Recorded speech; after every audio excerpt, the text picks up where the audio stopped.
This video is brought to you by Squarespace. The two most frequently asked questions is 1. What camera should I buy? And 2. What lens should I buy? Talking about the first question, I've answered it in a separate video. Today, we are only going to talk about lenses. Before we start talking about different types of lenses, let me tell you that lenses matter a lot. Does it matter more than the camera? Well, that's a subjective question, but according to me, yes, it does. Different lenses have different looks and it can completely change the kind of images and videos you take.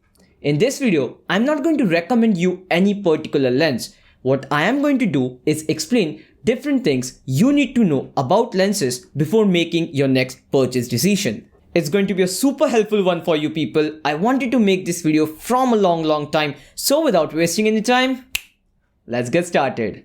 When you're about to buy a new lens, the question you have to ask yourself is, why do you exactly want to buy a new lens?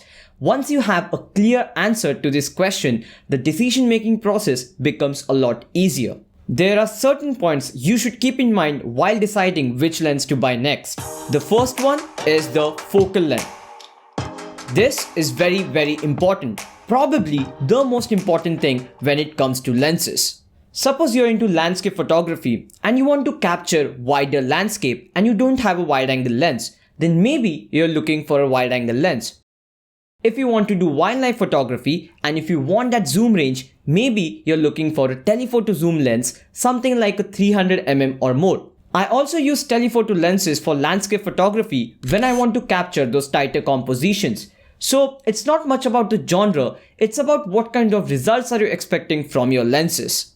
Understanding focal length and how it affects the final results will not only help you to improve your work, but also it will help you to decide which lens you want to buy next. With respect to focal length, there are two types of lenses, zooms and primes. By zoom I mean the focal length can change, and prime lenses are fixed focal length lenses. Both of them have its pros and cons. I'll make a separate in-depth video about it, but in short, with the zoom lens, obviously you get the flexibility of varying focal length. But with the prime lens, you get the flexibility of using wider aperture like 1.8 or 1.4. And that brings me to the next point. Yes, you guessed it right. Aperture. With respect to aperture, again there are two types of lenses. Fixed aperture lenses and variable aperture lenses. This lens here is a 70-200 with a 2.8 fixed aperture. What it means is, you can use the wider aperture of 2.8 throughout the focal range from 70 to 200 mm. Whereas a kit lens like a 18 to 55 mm is a variable aperture lens from f3.5 to f5.6. Meaning at 18 mm you can use the wider aperture of f3.5, but at 55 mm the widest aperture possible is f5.6 and not f3.5. Fixed wider aperture lenses are better, but they're expensive. If you don't need that wider aperture, you don't have to spend that extra money. The reason I like using prime lenses, as I said before, is you get the option to use f1.4, f1.8 as the aperture, and it comes really handy to get that beautiful bokeh out of focus elements, and because of the wider aperture, there's more amount of light coming in and it becomes easier to shoot in low light situations.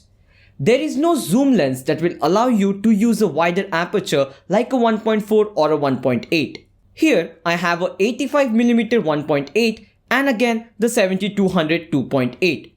The 70-200 is a much more expensive lens, but still it's not a 1.8. So if you're a portrait photographer and you like the 85mm focal length, I would recommend to go with the 85mm 1.8. If you have more money, you can also go with the 1.4.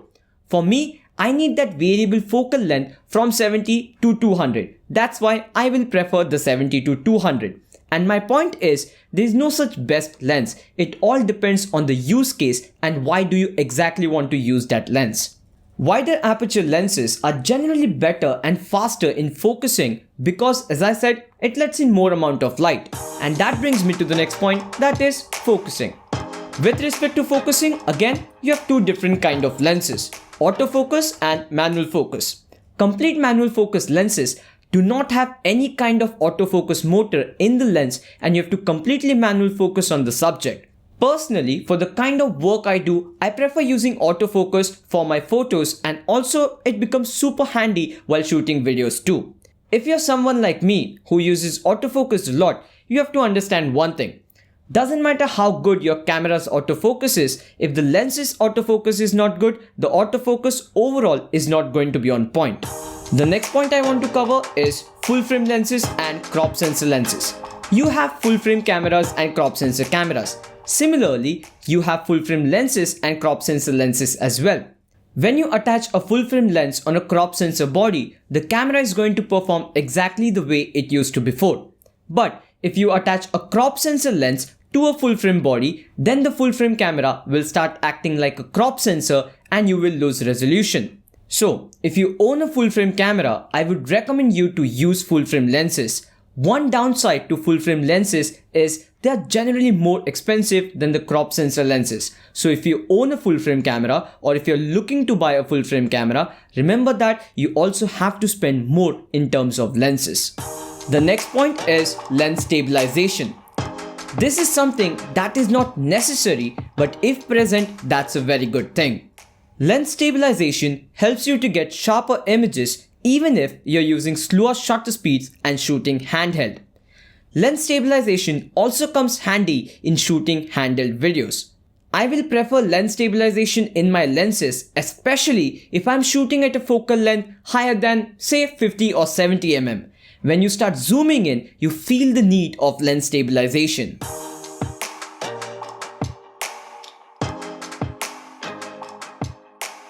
If there are two similar lenses, one with image stabilization and one without image stabilization, I will prefer the one which has image stabilization, even though it will be slightly more expensive, but as I said, I feel image stabilization is totally worth the extra price. Next point, which is super important, is third-party lenses. But before I talk about it, it's time to give shout out to the sponsors of the video, and that is Squarespace. Squarespace is an all-in-one platform. You want to build a website, a portfolio, or an online store? Squarespace is the place to go. As an artist, as a photographer, as a filmmaker, a website is going to be super helpful. You want to showcase your work, you want to sell your work, having a fully functional website that even looks good is a great option, and that's where Squarespace is going to help you. Squarespace has a lot of amazing templates. You can use any of them and customize them very easily without worrying about all the complicated coding stuff. So, if you need a website, I would highly recommend to check Squarespace. The link is in the description, and once you click on the link, you will get 10% off on your first purchase. Talking about third-party lenses, over the past few years, the third-party lenses have improved a lot. I've used some lenses from Tamron and Sigma, and I'm really happy with the quality. They are on par, if not better, than the first-party lenses, the lenses that the camera manufacturers make. The reason I'm talking about third-party lenses is generally they are a lot cheaper.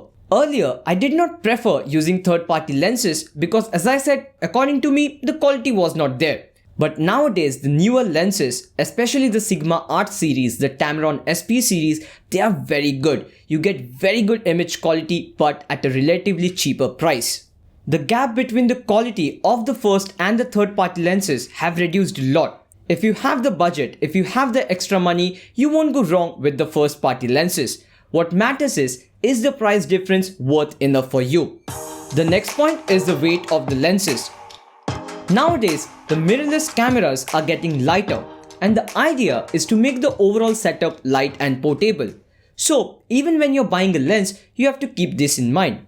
If you have lighter camera bodies but very heavy lenses, the overall setup becomes a lot front heavy. And then it becomes difficult to shoot photos and videos, especially if you're using gimbals. If you're someone who travels a lot and carry multiple lenses, you have to take this into account, because the extra weight of all those lenses is going to add up and make the overall setup very heavy.